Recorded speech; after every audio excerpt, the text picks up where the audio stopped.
passionate, driven, enthusiastic, euphoric. This is who we are as entrepreneurs. But how we leverage these incredible attributes to dream and build businesses that scale and grow is what this podcast is all about. Hello, I'm attorneypreneur Josh Brown, and welcome to Franchise Euphoria. Today's episode is all about systems creation and integration, the who, what, when, where, why, and how. Hello, everyone. Josh Brown here, along with Rick Day, to help guide us through the systems issues that so many entrepreneurs struggle with. Rick is a business coach, investor, and serial entrepreneur. He really is the real deal. Rick founded, built, and sold a $26 million telecommunications company. The company was one of the largest on the West Coast and the only to have both U.S. and Mexican nationwide authorizations. As CEO, he oversaw all aspects of the business, built a top-level management team, assembled an outside board of directors, and re-engineered the business through many market changes and challenges from 1992 through 2009.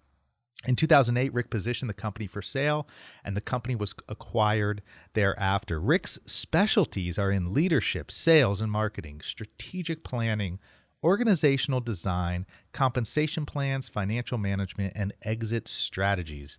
He also has a great website called businessbyday.com where he helps entrepreneurs scale their businesses. He also hosts a great podcast called Business by Day Podcast where it's these quick 5-minute tidbits that are really, really valuable. Hello, Rick, and welcome. Hey, Josh. Thanks for having me. It's really a great Monday. Yeah, it is a great Monday, right? Absolutely. Well, thanks so much for taking the time to come on to the Franchise Euphoria podcast and really kind of impart some of your knowledge and wisdom and experience that you've gained over the years of actually doing things in business. I mean, today we have limited time, so I want to really dive in and discuss the systems creation and integration for businesses. And I know sort of in the spirit of Simon Sinek, who's incredible book, Start With Why. I'd love to ask you why creating systems for a business is so vital to long-term success. Wow. Well, really great question. And I'd like to just go back to the intro real quick to you. We were an Avaya business partner. So we were the largest Avaya business partner on the West Coast, meaning that we designed, we sold, we installed large business phone systems, and we had some amazing big customers across the U.S. So, and that kind of leads into your question, which is when you're dealing with big companies like Geico or Mutual of Omaha or Walmart or Intel, you need to be able to produce replicable results. They need to be able to count on you to really deliver your product or service again and again and again, and it's got to be consistent and something that they can count on. And I think that really becomes the why and the root of all of this systematization. Systems talk and what I would call organizational design. So I think that's the why. Now, did you know when you first launched, your first business, did you understand or value the systems process? I mean, I know just as an example for myself and for a lot of entrepreneurs, it's hard when you're just getting going to value those systems because, quite frankly, you just don't even know what you're doing at that point. You're trying a lot of different things. And so was it something that you learned to value over time where it became a necessity? Or did you go into the business understanding that this was an important and vital thing to set up? No, it's absolutely not. I think most people get into a business because they know how to do something or to offer some product or service, and you don't think anything about scalability. So, I mean, the quick answer is absolutely not. And until I read Michael Gerber's book, The E-Myth Revisited, then I began to understand, oh gosh, this is what I've been missing in my business. So, and then I just implemented a lot of those tools, and that's really when things took off for us. Yeah, I mean, it's an interesting thing. I love Michael Gerber's book. That was actually that was probably the first entrepreneurial book that I read many, many years ago, and it just fundamentally changed my thinking. I mean, it really had that kind of an impact. And I've heard from many people, many successful people like yourself, that it sort of had that same impact. And it's that whole notion of, I think, you read it and you you relate it so much to your experiences where you start a business and you have these dreams of creating a successful business, and then you find yourself just in the weeds in the business and trying to trying to dig your way out. What would you say, in the spirit of Michael Gerber, what would you say would be a first step that, if you're kind of caught in the weeds of your business right now, how do you get the time and the clarity to take that first step and start implementing a system so that you can slowly but surely take yourself out of the day-to-day aspects of the business and work on the business instead of only in the business? Yeah, that's a great question. In fact, what you just said about working on the business instead of in the business is a I think a cliche that is overused many times, but it's so valuable. So there's a reason for it. And so the first thing I think that I would recommend someone do is really step back and think about their business, not in terms of the people that they have or the functions, or the jobs that they do during the day, but think about their business as a whole. And I kind of visualize it from left to right. My business, 'cause just like we read, my business starts off with marketing. I have to let people know that I'm out there. And so what's involved in that, and who runs that part of my business? And it might be just that one person. And then the next thing, that evidently, hopefully that converts into sales. And then once you get a sale, now what? You've got to perform your work. You've got to provide your product. And that becomes an operations department. And then when that's all finished, you bill the customer. So that rolls into finance. And then you've got kind of administration and human resources that overlays everything. And so if you sort of visualize your business as a company, and if it's just you, well, then you're wearing every single one of those departmental hats, if you will.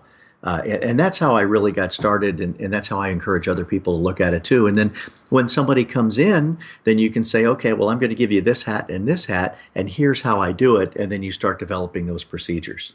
Well, I love how you talk about the cliche of working on the business and in the business, because I completely agree. I think it's one of those things where, if it was that easy to do, everybody would do it, would have done it already, right? How many business books out there talk about that? But the reality is, doggone it, it is hard to do. I know, in my own business and my own businesses, it's something that's difficult to do. And one thing that I've learned that I never could have learned through reading any book, but just by doing, is that myself as the entrepreneur may not be the best person to actually implement those systems. Yeah, I sort of need to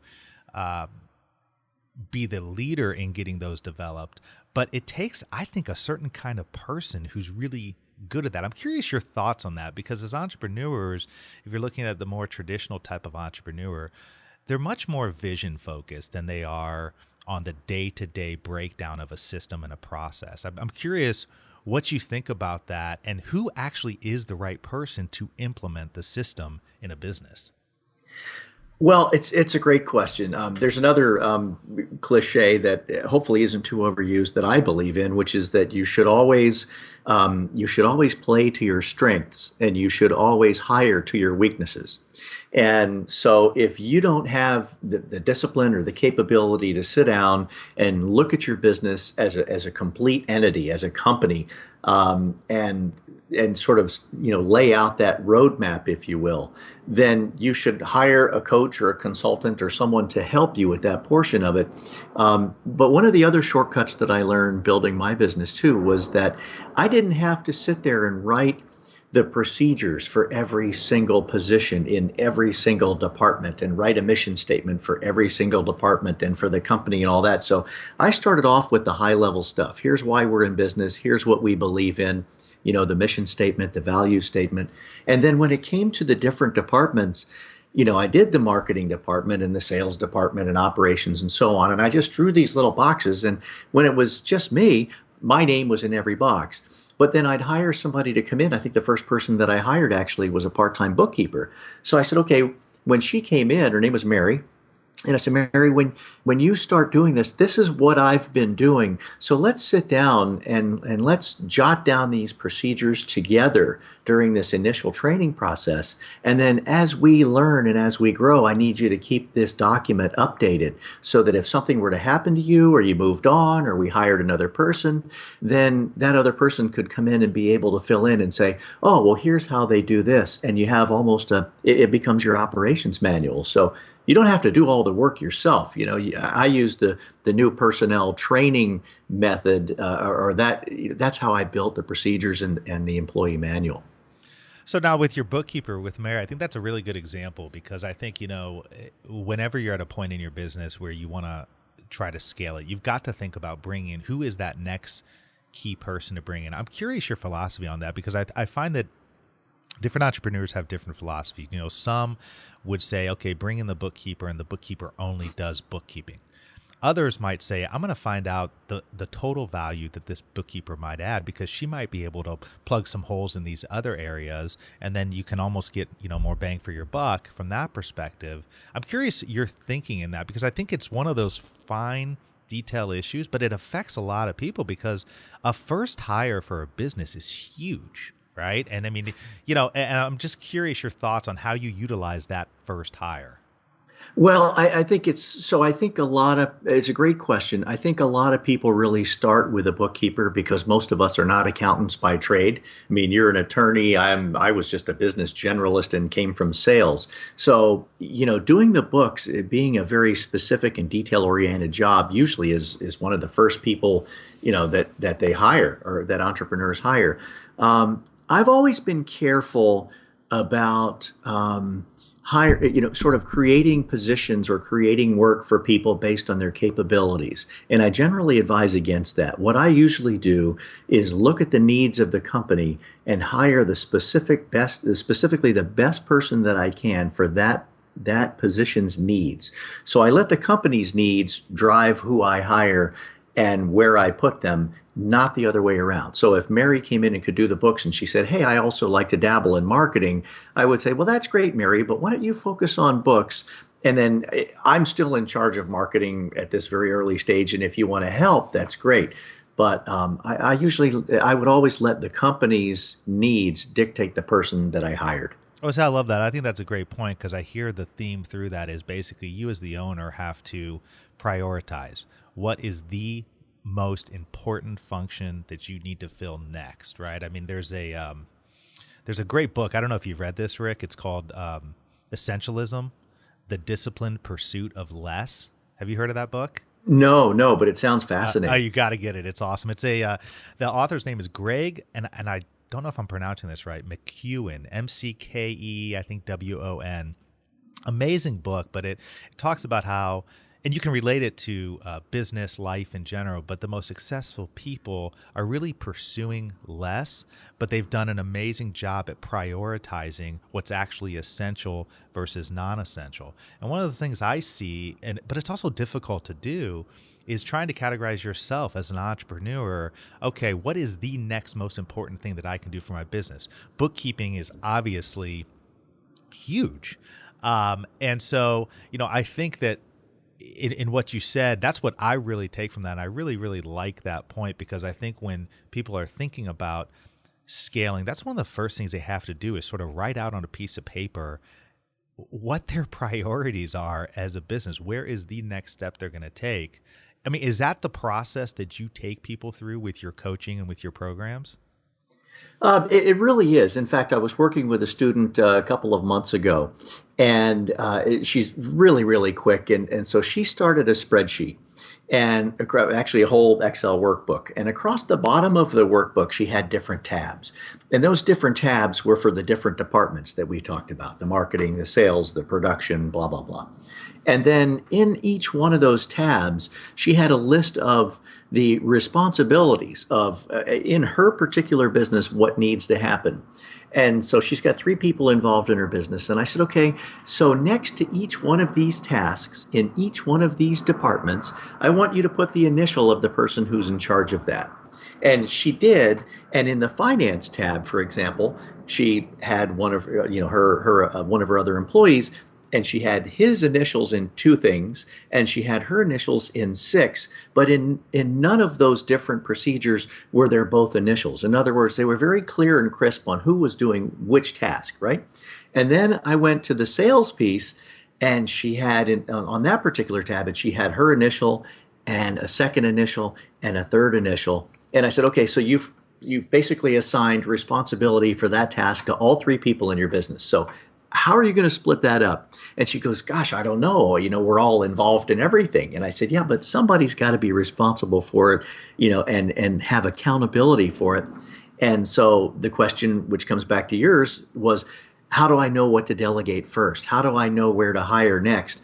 And I said, so I want you to rank each one of these procedures that you think all three of you are involved in on from 1 to 5. 1, you hate to do it and you're really not that good at it, to 5, you're an expert, you love it, it's your passion. Rank each one of those. And then in the next meeting that we had, we took all the 1s and the 2s, and I said, how do you remove yourself from that situation?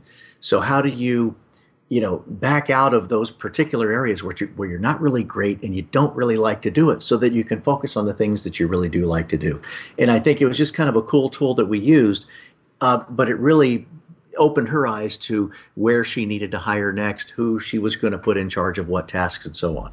So is that really your focus? I mean, are you working with entrepreneurs who are at that point where they do want to grow, where they are ready to take that next step, but maybe it's a confidence issue. Maybe they're just not, they don't fully know what to do, and they need sort of that outside, independent, objective presence. Someone like yourself who's been there, done it. I mean, almost like an outside advisory board is what it seems like you're doing, which seems to be, boy, very, very valuable for somebody who's looking to take their business to the next level. Yeah, absolutely. My specialty really is, I remember those days of starting and then hiring Mary, and then hiring my first guy to ship, pack and ship boxes. And I struggled so much trying to figure out, how do I grow? Who do I hire? And so my specialty really is that person or that small team of people that might have 2 or 3 or 5 people, and they've got some revenue, they've got some customers, and they just don't know. They're all kind of doing a little bit of everything. And it's like, well, guys, you've got to divide that up. And if you've got any holes, then we need to hire to fill those holes. And so to get them to see the overall organizational design and actually grow a business, because at the end of the day, as a CEO or as a business owner, you ultimately want to work yourself out of the business to where all you have to do is make strategic decisions, and you do a lot of networking and a lot of brand building, and you go in and you shake your customers' hands and thanks very much for doing business with my company. But that's when a company really has the most value, is when the CEO or president can be replaced. No, I mean, I think that's so true. And I think that, we all know there's no shortcuts in business, but sometimes there's smart cuts. I think there's a book that was just, I can't remember the author's name, but it really is, it's called Smart Cuts. And he basically takes a look at not only entrepreneurs, but politicians and other people in various roles, and how they have somewhat shortcutted the process to ultimate success, but done it in a very shrewd, smart way. And part of that is from learning from others. I'm curious, when you first started your telecom business, I mean, did all this stuff come natural to you, or did you learn from the school of hard knocks? Well, a little bit of both. So the answer is no, it didn't come naturally to me. In fact, I remember getting advice from one of my mentors before I started my business. And I said, his name was Raleigh. And I said, Raleigh, I don't know enough to be a CEO. Maybe I should go work in a larger company and get some management experience. And he said, absolutely not. Just go do it and you'll figure it out.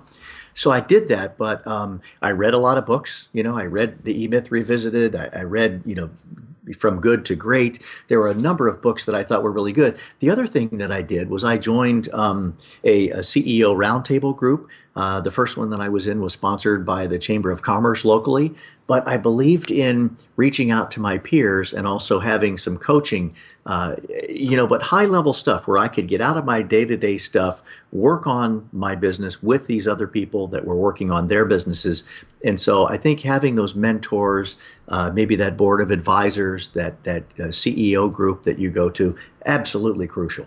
So I love that. I don't know if you know, Rick, I don't know if you know Omar and Nicole from the $100 MBA. Do you know them? I sure no, I don't.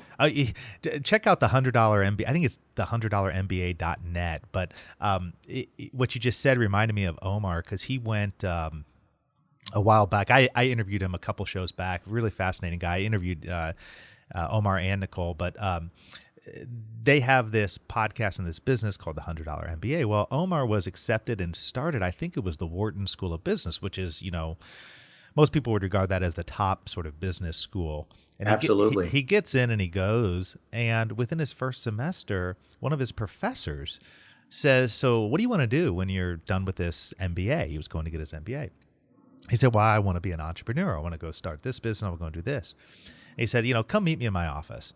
So Omar goes and meets him in his office, and he says, "Let me give you the best piece of advice that you're going to get." And he said, "What?" He said, "You need to drop out of this school. I'm going to give you a list of 25 books that you need to read, and you need to go be an entrepreneur." Right. And he said, "Well, what do you mean?" And the professor said, "You don't get your MBA to be an entrepreneur. You get your MBA to go be, upper management in a corporation or work in the corporate structure. Don't waste your time and money. Go and do it and just learn from doing that." I mean, isn't that incredible? Yeah, it really is. I mean, it's certainly. I can't knock people that really want to go get an MBA, but from my degree is from in finance, and it's just a BS degree in finance. But when you look at the cost of an MBA, and you're both in opportunity cost and the time that you spend working, on your MBA and studying, what could you have learned in 2 years in the workforce? And then the financial cost of that MBA, how long is it going to take you to earn a good return on investment? Unless you're going to go after some, fantastic six-figure job, and then I would say absolutely just start your business and get after it and work hard. Yeah, no, I agree. I thought it was just interesting advice, especially from a professor at the school. But I think it really, hits on the point of identifying. Look, if you're going to go down this road, you may not need to get your MBA right now. An MBA is a great thing, but if you're looking to go down this path, that might not be the best fit. So, really interesting stuff. I think that you have a great program called Accelerate 120. I'd like for you to Yeah. take a couple minutes and talk about that because I think that'll be of interest to the entrepreneurs listening in that are at that point where they want to take their business to the next level. Oh, thanks. Yeah. So what I did there was, I talked earlier about having been a member of peer groups, and I really enjoyed that, and it was really crucial, I think, to my success with Daycom Systems was to be in a group called Tech at the time, and now it's Vistage International.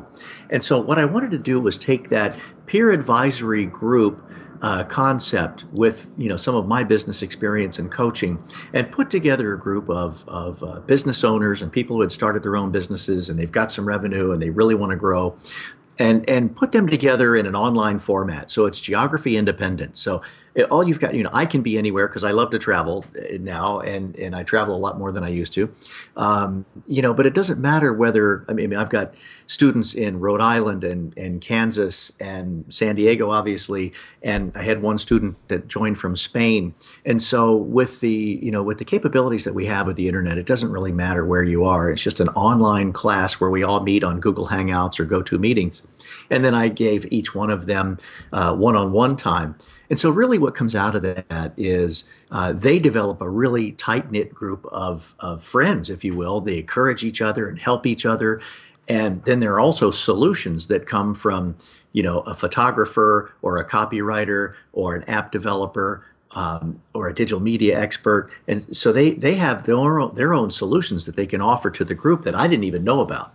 And then I can kind of overlay the whole thing with my management expertise and decision making, systems and things like that. So it's been really, really fun, and I'm looking to roll out a couple more classes. Well, I love that because it combines your expertise along with the value of collaboration. I mean, I know our mutual friend Jared Easley always talks about collaboration, has a book on it, and you can just get places faster, further where you want to go through the collaboration. That's the beauty of those mastermind type businesses is, you may take people who are all in completely different businesses, but they're all going through the same kind of process, and they're going to learn a ton from you, but they're going to learn probably just as much or more from just hearing what other people are going through. Yeah, absolutely. There's an empathy there that there's the old saying that it's lonely at the top, and it absolutely is. And so to be in a group of other people who know what you're dealing with and they know how you feel every day, it's great. And then also when you in our particular group setting, when you say, "Well, I'm going to make these changes before the next call," it's almost embarrassing, like a personal trainer, if you come back and you haven't made the changes, and people kind of look at you like, "What are you doing?" So there's an accountability factor, and a kindred spirit factor that comes out of this group that it's hard to duplicate anywhere else. No, I love that, and I think your current offering for the course is sold out. When are you next going to offer a sign up period? I was going to do it right after the beginning of the year, so I'll start marketing for that here in the next month or so. Try to fill up another class, or maybe even two, so we can start fresh in January. Well, so I want the audience, Rick, before we finish up here, and thank you so much. I think this has been a great interview with you. I really appreciate you coming on. My pleasure. I want them to get to know you a little bit better on a personal level. So I've got a series of 5 questions that I'm going to ask, and I just want you to respond with the first thing that comes to mind. Does that sound all right? Sure. Better be careful on this one. Yeah. Oh, it'll be absolutely. Fun. Okay. What's the most important business or other discovery that you have made in the last year? That everything starts with a vision.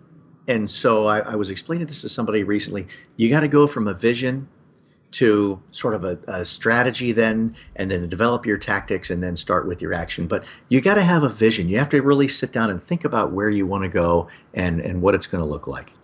What is one word you would use to describe yourself as a child? Explorer. I love that. I haven't heard that one yet. Okay. Fill in the blank. If you really knew me, you'd know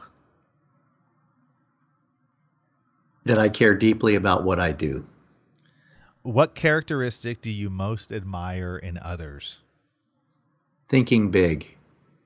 And finally, given one choice, would you rather be liked or respected? Respected. All right. Well, there you go. That wasn't so bad, was it? No. It was good. It was a lot of fun. I love hearing the answers to those questions. And seriously, Rick, I really appreciate it. Thank you again for taking the time to come on here. Where is the best place for people to get a hold of you? It's just go on to the website, businessbyday.com. They can learn a little bit about me. There you can see the podcast. I've got, I think, 47 or so, almost 50 blog posts on various different types of things. Or my email address is rick@businessbyday.com. Well, thank you so much. Look forward to following your continued successes, and thank you for sharing a little bit today. Josh, it's been a pleasure. Thanks for having me.